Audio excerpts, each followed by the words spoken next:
Thank you so much for joining One-on-One with G Harp. I'm excited, I'm elated to know that today launches our first interview of G Harper Ministries. If you don't know, listen, you are in store for one of my best friends named C. Davis.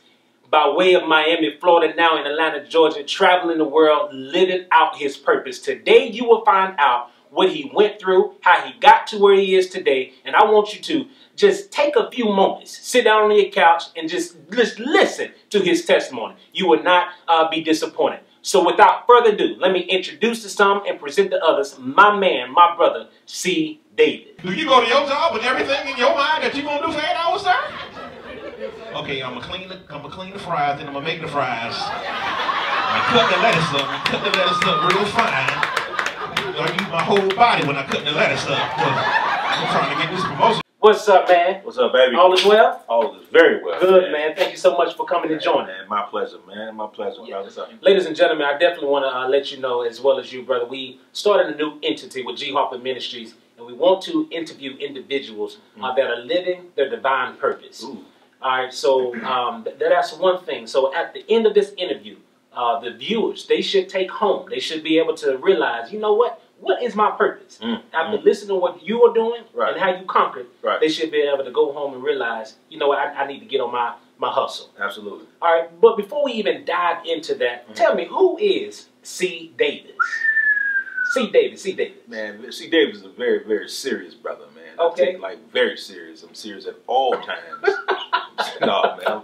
C. Davis is a very funny guy, man. C. Davis is a guy that truly enjoys putting smiles on faces ever since I was a little boy, man. That's been my addiction. A lot of people don't know what they wanted to do when they were little. I knew what I wanted to do, man. And I didn't know it was going to be comedy. But I knew that I enjoyed putting smiles on people's faces, man. And I started from a little boy, man, and that's what I do now, man. I get paid to put smiles on people's faces, man. So that's awesome. That's awesome. I'm glad that you're speaking of a little boy. I love hearing about upbringings. And tell us and the viewers as well a little bit about your upbringing. Where are you from? How was you raised? Oh, man, come on, man. I'm from 305, baby. Dade County all day, every day, man. Miami Heat, let's go. But nah, man, I'm from Carroll City, man. I'm from Carroll City, Florida, Miami, Florida. For a lot of people that don't know where Carroll City is, but man, born and raised Carroll City. It was a little hood, you know, but at the same time, I didn't know it was hood, you know, because that's all I knew, you know. And but it was a beautiful place to me, man.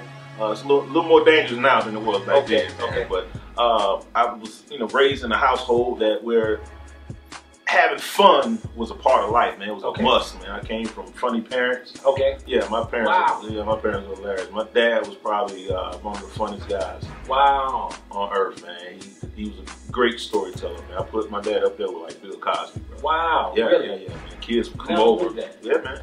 Kids would come over to our house, man, just to, you know, hear my dad do his thing, man. I mean, he was just a great guy, man. And my mom, she funny. You know, she used to clown in her little group. And so, you know, I got it honest, man. So it was already instilled into you? Already instilled in me, man. Now, they tried to beat it out of me because I didn't know when to be the class clown. Gotcha. They wanted me to get my education and then clown later when I got home. But I didn't get that at first. Wow. So I'm still clowning to this day. Man, so when you think about you was raised in a two-parent household, they was comedians, and you got that just from them. But when did it connect with you that this is what you're supposed to be doing in life? Man, I heard it all my life that I was supposed to be a comic. You know, man, you need to be a comic. You need to be a comic. But I didn't know anything about actually becoming a professional comedian. So, you know, I went out and I did the college thing. And I don't knock that. If that's your purpose, that's what you want to do, that's beautiful. But I knew it wasn't for me. I went out, so after college, I went and got the job. I tried the corporate America thing. And was pretty good at it, man. Every job that I had, I excelled in it pretty quickly. But it was something in me telling me that this is not what I'm supposed to be doing. You know what I mean? Yeah. You know how God talked to you? I don't even want to say God. Something in you tell you like, this is cool, but it's not what I'm supposed to be doing. So I always had that no matter where I went in corporate America, no matter how much they paid me, I always felt like this is not where I needed to be. Can we deal with that for one hot second? Absolutely. So you're sitting at your desk. You climbing the corporate ladder. but there's something that's within you. Feel like it's birthing within you. Are you irritated? Are you restless? Like, how did you get through that? How did that happen? Well, first of all, I felt guilty because here it was. I'm at a job where most people would kill to be. Wow. And I'm at a position where most people would kill to be, and I'm not. I felt like I wasn't grateful. Wow. So I felt bad about it. Yeah. You see what I'm saying? Yeah. But when I found out later that it wasn't that I wasn't grateful, it was that's not where I was supposed to be. Yeah. So that's how God was dealing with me. You see? Yeah. And I ignored it for a while, man, because I listened to America. I listened to what other people said. Corporate dream. I listened to what my parents said. I love them to death. Yeah. But they were brainwashed also. That's what I call it, being brainwashed. Yeah. And that's cool if you are. That's cool if you are. Cool. But it's something that everybody has in them if they truly listen to themselves, man. They truly listen to their spirit. It's telling you that you need to be doing something else. Something else. Something else. Something else that you were created to do. Absolutely. Something else that you were designed to do. But tell me, here it is. So you figured that out. You knew you weren't supposed to be there. Right. But what roadblocks were in the way that almost gridlocked you from moving forward? The biggest roadblock most people have. Money. Money. They were giving me money. Yeah. Can I say whore on this show? That man, go ahead. Okay. It's free. It's fine. It's fine, dog. I was a money whore. Yeah. I mean, we all get caught up in money, man. Money is the root of all evil. Yeah. But at the same time, we need money. You need it. So they were paying me good money, and to me that was a roadblock because money gives you a comfortable lifestyle, and when you get that comfortable lifestyle, you're scared to step away from that comfortable lifestyle because that's how you get your money. Yeah. Then you want to do what you feel or what you love doing, but you have to take a risk and step away from that comfortable lifestyle, and most people don't have the courage to do that. Risk. Yes, sir. Man, there's three things that T.D. Jakes said in his book titled Instinct. And here it is. T.D. Jakes said, usually people do what they're trained to do. Right. People do what others ask them to do. And they do what people need them to do. But they're not willing to take the risk to do what God called them to do. So what you're telling me is that you have taken a risk to lead a comfortable life. Comfortable, I mean, health insurance, salary, living good, to pursue a passion that was within you. Absolutely. Man, that is amazing. So now let's transition. So you're in your purpose, you know what it is. Where did you start off at? Like, tell us if you can remember one of your first comedy events. Man, I'll tell you exactly when I became a comic, the night I became a comic. Yeah, tell us. Because I didn't set out to be a comic, man. That's what I'm saying. Like, wow. My friends always said, man, you need to be a comic, dude. You have us rolling with the group. Strangers said it. People have a job.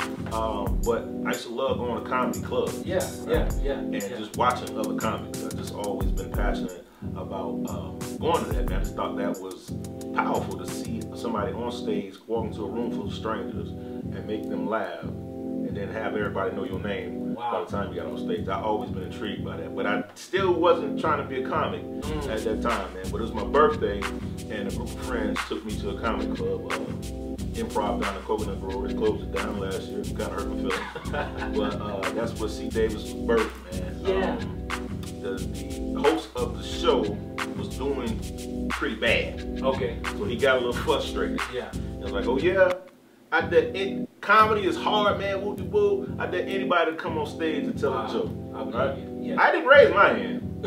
My friends pushed me on stage, though. Really? Yeah, we got somebody right here. So they kind of pushed me on stage, and they dared me to go on stage and make these people laugh, man. And before I knew it, man, I was on stage, and I saw all those lights, and it kind of freaked me out, man. I was like, oh, man, when them lights hit you, baby, it's on, you know? That's a real quick reality check, man. And I said my first joke. I couldn't even tell you what I said. Yeah. People started laughing. Really? I was like, man. So I said something that was stupid. Yeah. Because I was young at the time. People started laughing. I kept saying them. They kept laughing. And I was up there for 7 minutes, man. Wow. I put that mic back in that stand. They gave me a standing ovation, bro. Are you serious? I've been hooked ever since, though.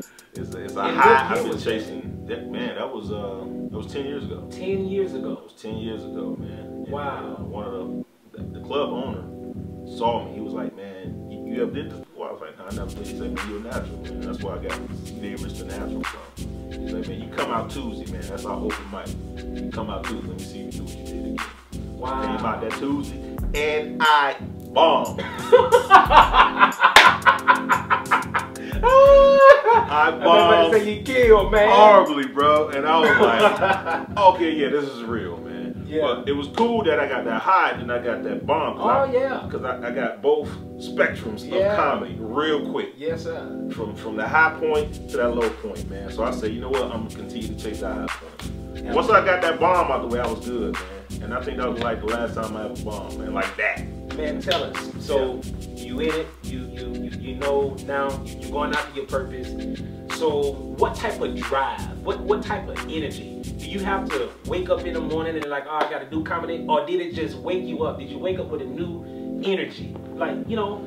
Man, look, man, it's like Walter Payton is one of my favorite celebrities. Okay. Walter Payton. Yeah. Ever. Yeah. Reason being that this man loved the game of football. Absolutely.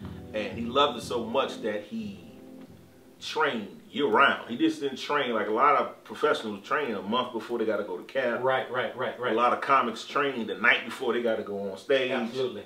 Pastors do the same thing. Yeah, night before that. Walter Payton trained year round, and he said that you have to be ready when an opportunity presents itself. So you never know when an opportunity is going to present itself, man. And I take on that same mentality, Doc. I always write my jokes when I see them. Really? I would pull up on the side of the road. If I see something, I'll pull up on the side of the road, put it down, because I'm not going to remember it. Right. 10 minutes down the lane. Right. You know what I'm saying? So you have to be passionate about what you do, man. I'm passionate about this comedy thing. You have to be passionate about not the money part of it. Gotcha. But the purpose of it. The money gonna come. The money gonna come. It's gonna follow your passion. Exactly. Yeah. And that's what a lot of people don't understand. Yeah. And a lot of people get right there to it and then quit, and all they had to do was take another step, and they would fill in the millions. Yeah. Yeah. When they give up. That's why I say you can't do it for the money, you can't do it for the success. You have to love what you do, man. Wow. You have to love what you do, man. And I love what I do. So in what you do, how do you feel that your purpose is helping others? Man, to me, man, I feel like I'm a doctor. Yeah. I mean, I really and truly do, man. Yeah. I mean, if you go from a scientific standpoint, when people laugh, they actually release chemicals in their body, and those are the same chemicals that heal people from different diseases. Wow. Absolutely. So when they say laughter cures, yeah, that's true. That's a scientific fact, man. You know what I'm saying? Wow. And it's also a scientific fact that you cannot be sad and happy at the same time. Yeah, absolutely. So for those 30 to 45 minutes to an hour that I'm on stage, man, I'm somebody's doctor. Yeah. Yeah. I'm helping somebody through some type of situation. Yeah. And I didn't even realize it until a brother actually came up to me. I performed at a church. And the brother came, I did my thing. Brother came up to me and he was like, man, man, can I talk to you for a second? I'm thinking he want to, talk to me about, he want to get into comedy, because a lot of people see me perform. Yeah. Like, I can do that too. Yeah. So they want to know how I got into it, man. That brother came up to me and was like, man, you just saved my life. I was like, ooh. Wow. I was like, what do you mean? And he's like, man, I was thinking about killing myself tonight. But something told me to come here tonight, and I saw you, man, and you get your perspective on life. My. You made me laugh. You made me appreciate life. Because when I get on stage, I talk about life, bro. I don't make up jokes. Stuff I see, I write about. Stuff I went through, I write about. Yeah. My pains, my hurts, all that stuff. Yeah. So it comes from a deep place. And that brother actually said I saved his life because he went through similar things that I went through as a kid. Wow. So right then, that put the stamp on my purpose. Wow. Awesome. You know what I mean? Because every now and then you're gonna start to wonder, like, is this what I'm supposed to be doing, God? Right. And then he'll put that stamp on it, like, oh, yep, there it is. This is what I'm supposed to be doing. So you already basically told me, man, that when you go into church, because I was going to ask you, is it hard to joke in church, because church is sometimes uptight with jokes and things of that nature. Real briefly, tell us your experience when you have an opportunity to step into a church. All right. What is your experience with that? Man, look, man. Churches are funny. Yeah. I love church folk, but church folk can be uptight. Yeah. Church folk, y'all can be up to killing. Uptight, Doc. Y'all can be uptight, which baffles me because you're going to heaven You're going to heaven, but you're uptight on earth. Talk, man. Now, I love food. That's my thing. I love food. I'm fat. You can see it. If I know I'm about to go get me a Whopper with cheese cut in half, no pickle, right? Extra ketchup, right? If I know I'm about to go get that, that's heaven to me. Yeah. I'm happy. Yeah. You ever seen a fat person right before they eat? They happy. Woo! I'm about to tear it up. That's heaven. Christian folks, y'all going to heaven. Yeah. But yet y'all acting like y'all going to hell. Talk, y'all are upset. Why y'all so upset? We should be the happiest people on earth. Wow. But yet people that's going to hell, that's living in the world, free life. Free. Kicking it. Yeah. Loving life. Yeah. But we uptight. I can't explain it, man. Wow. So I take that mentality when I go to churches, man. I call it church bullying. I'm a church bully. And what I mean, and I take pride in that. Let me tell you what I mean before y'all get all excited. So I text it. And what I mean by that is, like I said, church folks are uptight. So I go in there with a purpose to kill all that, to take that facade down that they have. Yeah. Take the brick down. Knock it down, bro. Joke by joke, brick by brick. So by the time I get off stage, everybody laughing, everybody will have a good time. And then at the end of my message, I say, now church folk, this is what church folks are supposed to be like right here. Having fun. Not all serious, not pointing the finger, not looking people up and down when they first joined the church. Because don't forget, you just joined the church 5-6 years ago. Yeah. You look the same, so stop acting like that's not a good look, man. That turns the world off. Yeah. You know what I mean? I feel you, man. That turns the world off, man. So I feel God gave me a purpose to break down barriers even in the church, man. Not just bring people to the church, but to break down barriers even in the church. Through laughter. That's good, man. Listen, man, we're going to, one more question, and we're going to let the people go. Okay. Here it is, man. If you had one thing to tell that person who was sitting on their couch, who was perhaps in a hotel room, they're not even sure with what to do next, they can't even perhaps move forward on their purpose, but if there was something you could tell them of how to move forward to find that purpose in life, what type of encouragement will you give them right now? Matt, I would tell them to be relentless in staying focused on what your purpose is. Now, once you find out what your purpose is, it's almost, you kind of go on autopilot. It's just like a button that just clicks in. And you kind of, you just went through that. You know what I'm talking about. Yes. It's almost like the movie The Matrix, man, when Neo, everybody kept telling you the one. It's like, man, what y'all talking about? The one, what, not me? Right. Nah, man, I'm just a desk jockey. Right. You the one, you the one, you the one. And they kept telling him that, and then when he got put in that situation, and it automatically kicked in, he found out what his purpose was. And all of a sudden, he dodging bullets. He can see the matrix, he can see the numbers. And that's kind of what happens, man. Now, if you're not there yet, then you need to pray about what your purpose is. And keep on praying till you find out, till God tells you what your purpose is. Just because you like it doesn't mean it's your purpose. I had to learn that the hard way also. Wow. Just because you like doing it does not mean it's your purpose. Wow. Yeah. You know what I mean? Absolutely, man. So I would, to that person, man, I would pray for what my purpose is if you don't know what your purpose is. But if you do know what your purpose is, man, I would say stay relentlessly focused on what your purpose is. Because, and I say that because life gets in the way, man. Wow. It does. Love gets in the way. Money gets in the way. Hunger gets in the way. I mean, people think I made it, man, but sometimes I struggle, Doc. Wow. It happens, Doc. It happens. It's part of the story. It's part of the story, but it makes me that much more hungry. My God. Yeah. It makes me that much more hungry, man, to achieve my goals, man, and what God has for me. And it may sound cliche, but what God has for me is for me, man. And you gotta have that mentality. You gotta have almost like an attitude about it. Yeah. So no matter what you say, I know what God got for me. Talk, man. Yeah. That's awesome. Stop listening to people, man. Yeah. I'm talking about from your parents, grandparents, best friend, all that. You got to listen to God, man. Wow. Because people don't know your dream. That's your dream. Wow. That's your purpose. Yes. So you might lose some friends. You might lose some relationships, but they'll come back once you make it. I bet you that. They will come back. When them checks start coming, hey, man, what's happening, baby? Real quick. Yeah, man. You know what I mean? Man, that's awesome, man. Thank you so much for your time. But listen, man, I know you have local shows here in Atlanta, Georgia. You travel. You may go to a nearest city, man. Tell the people how to get in contact with you right now, man. I made it real simple, man. Before I had like 3 websites, phone numbers, Facebooks, and what's the other one? Instagram, Twitter. No, that's the old one. What's the old one? I don't know the old one right now. Black people meeting, all this other stuff, man. So I made it real simple, man. Comedian C Davis, man. But the C, I put 2 E's on it this time. That's comedian C, the letter C, E-E, Davis.com, man. Real simple this time, bro. Awesome, man. You know awesome, awesome. Also, man, I want to give it up for the shirt, man. Give it up for that crispy, man. Ain't it crispy? Boy, that thing no, like that, Krispy no, Kreme with the what? line on. I got lint on mine, though. That thing is soft, boy.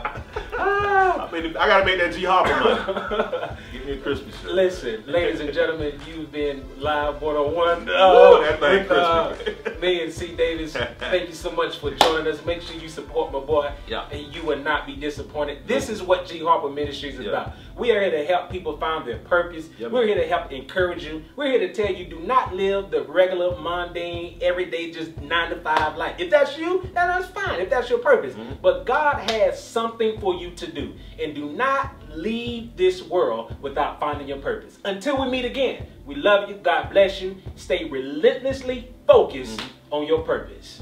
Peace. Hold on, one more thing. Those that don't know what mundane means. Regular. It means regular. Day to day. People might watch this, but they haven't really. Yeah. All right, cool. Got you, man. Hey, we out. Peace. Let me tell you something, man.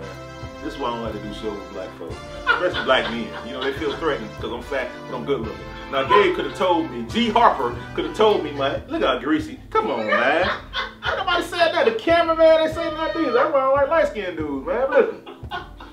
Everybody out there, man, that's going to be on the G Harper show, man. Listen, this is from me to you. When the brother interviews you, man, there's some prep things you have to do, all right? Before you get on the show, first of all, get you a lineup, a haircut, something like that, man, all right? Because the man know he's going places, man, so you don't want to be on the show looking a mess, all right? Second of all, man, brush your teeth, all right? That's first. Gargle, all right? Now, when you're interviewing, you're talking to people. Now, the people on the other side of the camera can't smell your breath, but this man can. This is my guy. You don't have bad breath. That is offensive to him. Exactly. Brush and gargle, man. That's my dude, man. Don't do him like that, man. Y'all wrong, y'all rude, man. My bad, dog. Did I get you? No, dog. You good, man. You sure now? You made it, dog. Okay. You made the cut. I made the cut, baby. Also, I'm looking for me a wife, man. Ladies, y'all can call me at 678. I'm just playing.